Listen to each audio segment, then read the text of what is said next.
There's basically only two opinions you can have about the stock market, right?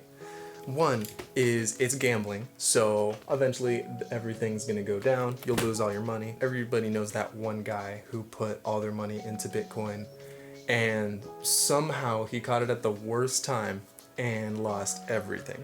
Nobody wants to be that guy. Why ever try it? The other opinion you can have is, oh snap, line go up, that means that I can make a lot of money. So how do you do that? You go on YouTube and you find all of these people who say the same thing and somehow none of them work. It's just a bunch of rich people scamming you. The weird thing is, how did they get rich on the stock market? Because it works somehow, right? So I spent a whole week researching it. After looking at all this random math stuff, nerd stuff, all these like big words, profit and loss, and neither of those words are like longer than 6 letters. Anyway, both of these opinions are wrong. It's just a real life simulator, which is weird because it's just a line going up and down. What's up? I am Tommy Shiness, School Smart Art Nerd Christian, and my friends tell me I'm fun to listen to, so I post yaps on YouTube. Speaking of friends, Gen Z has no idea what this line means. Is it random? Is it tied to real world events? How does this work? Hello everybody, Editor Tommy here, and welcome to the Daily Gum Horse Race. At the end of the day, somebody is going to draw a line going up if the up horse wins the race, and a line going down if the down horse wins the race. Predict correctly, then you'll win money. Let's say he's putting this onto the internet. So the up horse won that one day, and then, oh snap, the down horse actually won. And let's go, 2 days in a row.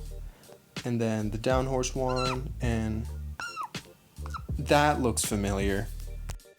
Editor Tommy here. Now, I'm gonna get a couple of my friends, and I'm also gonna throw my glasses on here, and we're gonna predict which horse is going to win at the end of the day. You know, so we make money. We have every day to decide, and so at the end of the day, we always have to pick one or the other.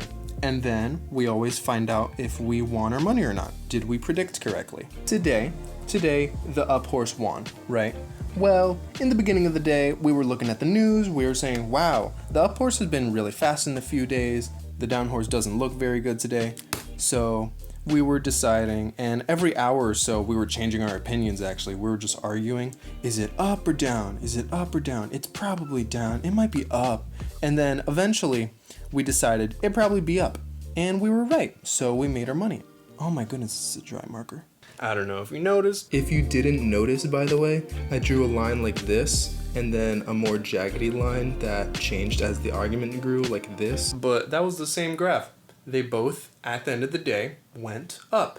It's just the second one was changing more often, right, because we were arguing. It's more detailed. When the graph gets more detailed, something very weird happens. But remember, that's not a bad thing, and I'm gonna explain why in the next part. Okay, hopefully this green marker isn't dry. Let's go. So we got all 5 of our friends here, and now somebody's making our graph, right? That's weird. And so now, every hour instead of every day, this line changes, so you can predict whether it'll go down or up. It's just a little faster, right? So now, there's even more people looking at this line, and they're discussing, wow, their argument is going up, their argument's going down, and is it gonna go up or is it gonna go down? Now, remember how it's disconnected from the horses, right? These are sort of like the real world facts, and when you stop looking at real world facts, you start looking at human opinions, and after enough human opinions, it starts getting more random. I'm bad at drawing, by the way. All of these people, now they're just kind of making random guesses. Check this out. If you don't want to look at the horses and you don't want to look at the conversation with my friends that changes every hour, what you can do is you can look at the people who are looking at us arguing. They're changing their opinion every minute. Now their graph is super shaky. It's going crazy, and you can just make predictions all day, whenever you want, really. The problem is, you're not looking at the horses anymore. You don't have to know if this horse is healthy, if this horse will be fast today. You just have to look at a line graph. After there's so many people trying to make a prediction, it's just randomness. Want to know the most weird thing? This is what betting is, and the people giving you money for correct predictions are banks.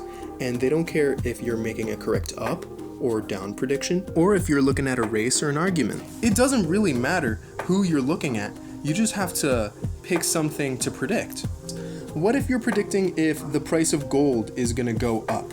If it's just gonna cost more to buy gold tomorrow? What if you're predicting a currency pair? I was talking about this in the last video. The thing is, it doesn't really matter what you pick. As long as you can make a prediction, you can make money. Tommy, this is random. This is gambling. Why are you doing this? Just because it's random doesn't mean it's actually gambling, because you can win more than you lose. Alright, let's go back to the crowd of the people whose opinion is changing really fast, every minute or so. Well, we'll take one of these people. I'm a scalper. Shut up. I have a coin, and we're gonna flip it. So, heads, you get $2. And tails, I take away one of your dollars. Now, are you gonna play that game, or do you think you're gonna lose money? I'm gonna play that game and get rich. Okay. Well, that's weird. Why? Well, you see. Man, your voice is annoying. Let's say that your winning and losing looks like this. Heads, tails, heads, tails, heads, tails. Well, No! you're gonna win more than you lose every time. Assuming you predicted heads. If you don't remember the last video, that's basically the definition of the word capital. Your money never goes down. Your money always goes up. Now the thing with day trading, or making predictions with the line, is that you don't have to wait for the rich guy to tell you, I'm gonna give you this much money, and then when you lose, I'll take away this much money. You can actually just pick. You don't have to say, I'm gonna win $2 when I win, and lose $1 when I lose. You can actually change this number.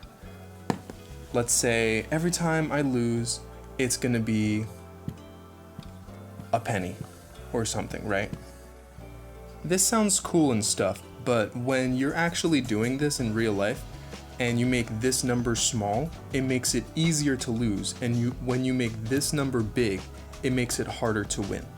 When you don't pick numbers, you can lose so much more money than you win. Basically, you want to win 3 times as much money as when you lose. If you want to be a nerd about it, you can also just call this a 3-to-1 risk ratio. When you're actually doing this in real life, you're putting a lot more money on the line than just $1, right? But the thing is, over time, this line goes up. That's too good to be true. There is no way that's how it works. In real life, you never want to lose, so you try with all your power to predict correctly. How do you make decisions as a scalper? First thing you could do is you could use your emotions. That's not really a good idea though, because random emotions don't really match up with a random graph. You're basically gonna be wrong most of the time. That's not very good. Line graph jump scare. So, what you can also do is use your brain. So, what do I see? Well, this line is going up, so I'm gonna guess it's probably gonna keep going up. Just using what I see and guessing where it'll go into the future. I can also use history. So for example, if you see this little castle looking thing, that is called a head and shoulders pattern. So in the past, when you see something that looks like that, usually it means it'll go up now, and then in the future, it'll go down. That's just something that we know. Usually, stuff in the past happens over and over again. This next part is a little confusing, so I'm gonna explain my research.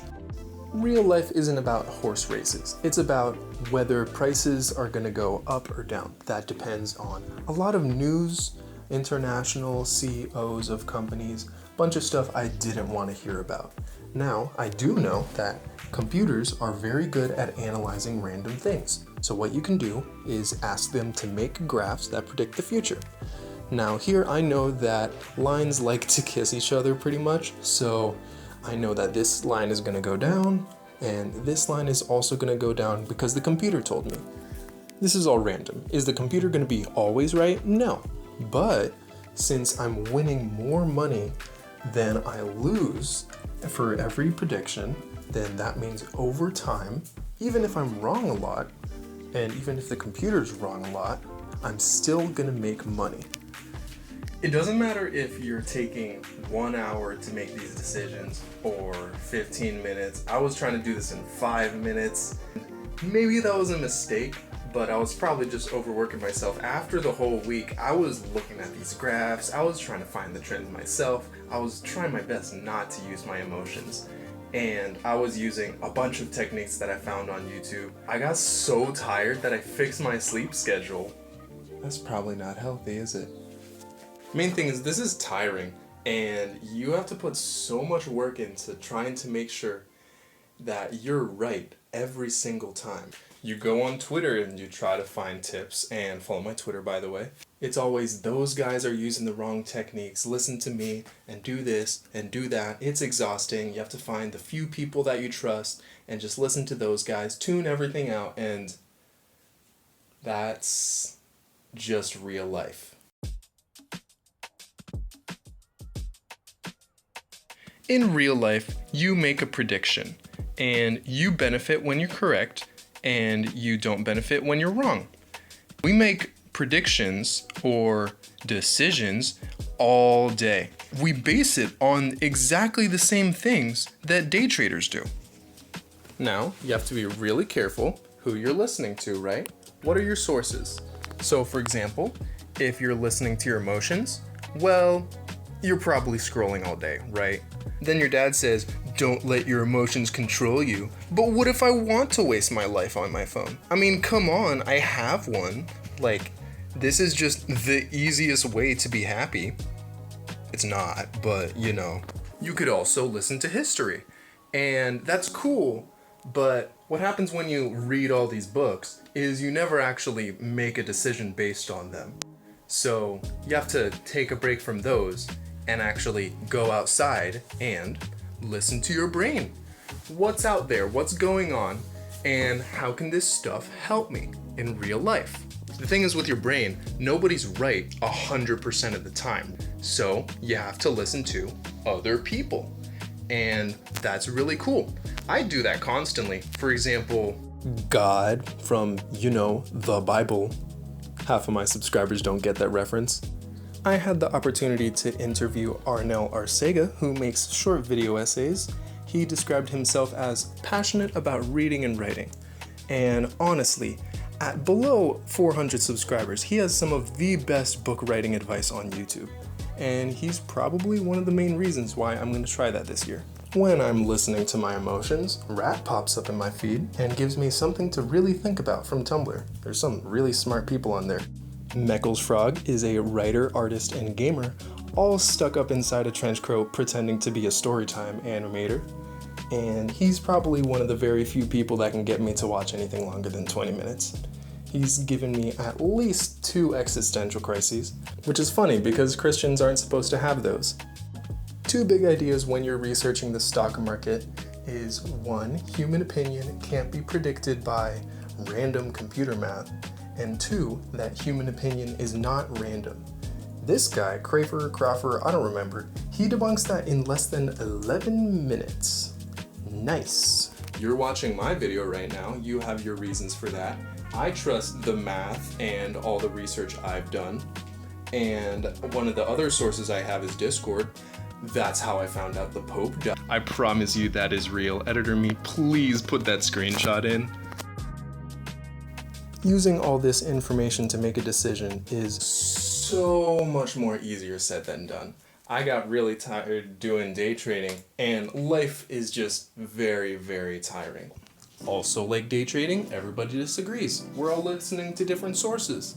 I personally listen to the Christian God. He tells us that obedience is the best way to rest from all of this tiring stuff. So with the line graph, there's also a chance that you're going to be wrong. And I can trust that God will never be wrong when I listen to him. After looking at a line graph for a week, I also learned 2 other things.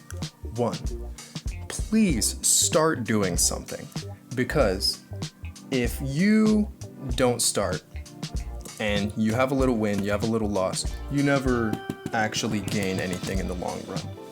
But every time you do something in real life, you're always learning and you're always getting more information.